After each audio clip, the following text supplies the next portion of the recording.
ತಿಳಿದಿಲ್ಲವೋ ಅಥವಾ ನಾವು ಹೇಳಿದ್ದು ನಿಮಗೆ ತಿಳಿದಿಲ್ಲವೋ ಏನೇ ಇದ್ದರೂ ಕ್ಲೇರಿಫೈ ಮಾಡ್ಕೋರಿ. ಮನುಷ್ಯನಿಗೆ ಇಟ್ಕೊಂಡು ಹೋಗಿ ಮನೆಗೆ ಹೆಂಡತಿ ಕಡೆಯಿಂದ ಬಯಸ್ಕೋಬೇಡ. ಈಗ ಇದೆಲ್ಲ ಓದಲು ನಾನು ಭಾಷಣದಾಗ ಮೊದಲಾಗ ಹೇಳ್ತೀನಿ. ಅದು ನನ್ನ ಹುಟ್ಟು ಗುಣ ಆಗ್ತದೆ. ಸಾವಿರಾರು ಜನ ಬಂದರು ಡೆಲ್ಲಿಗೆ. 3ನೇ ತಾರೀಕು ನಮ್ಮದು ಸೆಂಟ್ರಲ್ ವರ್ಕಿಂಗ್ ಕಮಿಟಿ ಮೀಟಿಂಗ್ ಆಯಿತು. 26 ಸ್ಟೇಟ್ಗಳಿಂದ ಪ್ರತಿಯೊಂದು ಕಮಿಟಿ ಮೆಂಬರ್ಸ್ ಬಂದು ನಮಗೆ ಸರ್ಕಾರ ಕರೀದೆ ಹೋದರೆ ನಾವು ಏನು ಮಾಡಬೇಕು ಅದರ ಬಗ್ಗೆ ನಮ್ಮ ಡಿಸ್ಕಷನ್ ಆಯಿತು.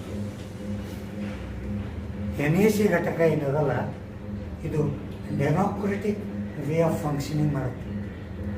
ಒಬ್ಬರೇ ಯಾವಾಗಲೂ ನಾವು ಡಿಸಿಷನ್ ತೊಗೊಳ್ಳಲ್ಲ. ಪ್ರತಿಯೊಂದು ಸ್ಟೇಟ್ಗಳ ಇನ್ಫಾರ್ಮೇಷನ್ ತೊಗೊಂಡು ಒಂದು ಕನ್ಕ್ಲೂಷನ್ ಬಂದಿದೆ. ಅದು ನಿಮಗೆ ಲಾಸ್ಟ್ಗೆ ಹೇಳ್ತೀನಿ ನಾನು.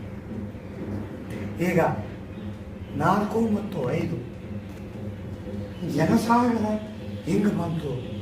ಸೋಮಶೇಖರ್ ಕೇಳಿ ಬಂದವ್ರಿಗೆಲ್ಲ ಗೊತ್ತದ.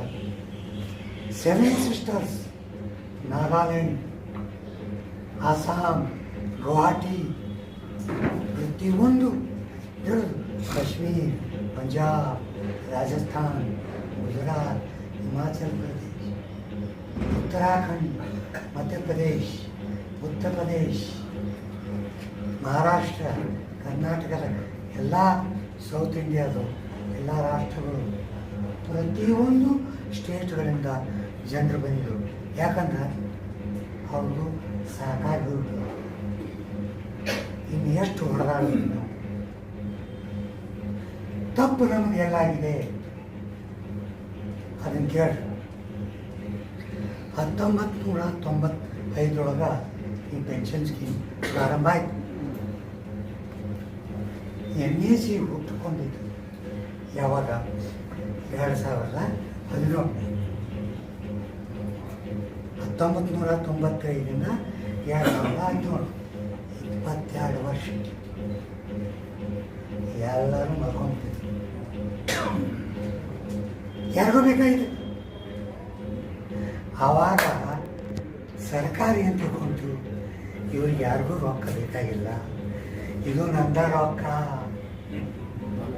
ಹಾಕೊಂಡು ಮೇಲೆ ಕೂತ್ಕೊಂಡ್ರು ಸರ್ಕಾರ. ನಿಂದಲ್ಲ ಅಂತ ಒಪ್ಪಿಸ್ಲಿಕ್ಕೆ ನಮಗೆ ಡಿಸೆಂಬರ್ 2024 ನಮ್ಮ ಹೊರದಾಟ ಆಯಿತು. ಪ್ರತಿಯೊಂದು ಜಿಲ್ಲೆ, ಪ್ರತಿಯೊಂದು ರಾಜ್ಯದಲ್ಲಿ ಮಲ್ಕೊಂಡವ್ರನ್ನೆಲ್ಲ ಎರಿಸಿದ್ವಿ. ಯಪ್ಪ ಹೆಣ್ಣುಗಳ್ರ, ನಿಮ್ಮ ದುಡ್ಡು ಬಿದ್ದಿದೆ ಅಲ್ಲಿ, ಅದಕ್ಕೆ ಹೇಳಲಿಕ್ಕೆ ಮುಂದೆ ಬರ್ರಿ.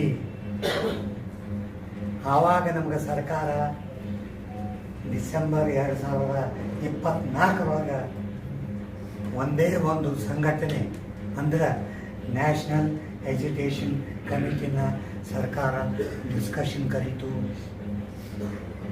ಯಾವ ಟ್ರೇಡ್ ಯೂನಿಯನ್ ಕರೀಲಿಲ್ಲ, ಬೇರೆ ಯಾವ ಸಂಘಟನೆಯನ್ನು ಕರೀಲಿಲ್ಲ. ಕಾರಣ ನ್ಯಾಷನಲ್ ಎಜುಕೇಷನ್ ಕಮಿಟಿ ಇಡೀ ರಾಷ್ಟ್ರದಲ್ಲಿ ನಾನ್ ಪೊಲಿಟಿಕಲ್ ರಿಟೈರ್ಡ್ ಪೀಪಲ್ ದೊಡ್ಡ ಆರ್ಗನೈಸೇಷನ್.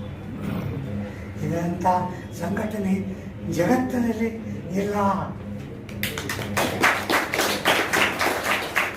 ನಮ್ಮದು ಯಾವುದು ಏನೇನಿಲ್ಲ, ನಮ್ಮದು ಯಾವುದು ಪೊಲಿಟಿಕಲ್ ಪಾರ್ಟಿ ಇಲ್ಲ. ನಾವು ಹೊಡೆದಾಡ್ತಿರೋದು ನಮ್ಮ EPS 95 ಪೆನ್ಷನ್ದಾರಗೋಸ್ಕರ.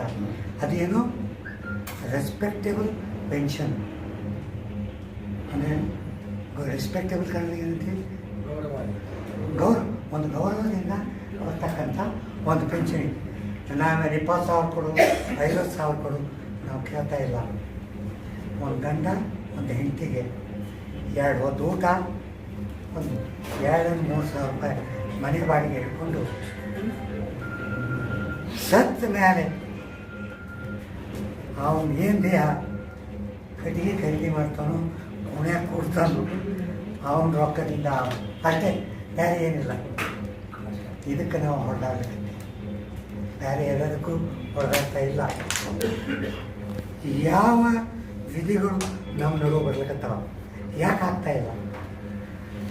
ಕೃಷ್ಣನವ್ರು ಹೇಳಿದರು, ಬ್ಯಾನರ್ ತಲೆಮಾರ್, ಆಲ್ ತಲೆಮಾರ್ಸ್ ವೇರ್ ಯೂನಿಯನ್ ಲೀಡರ್ಸ್.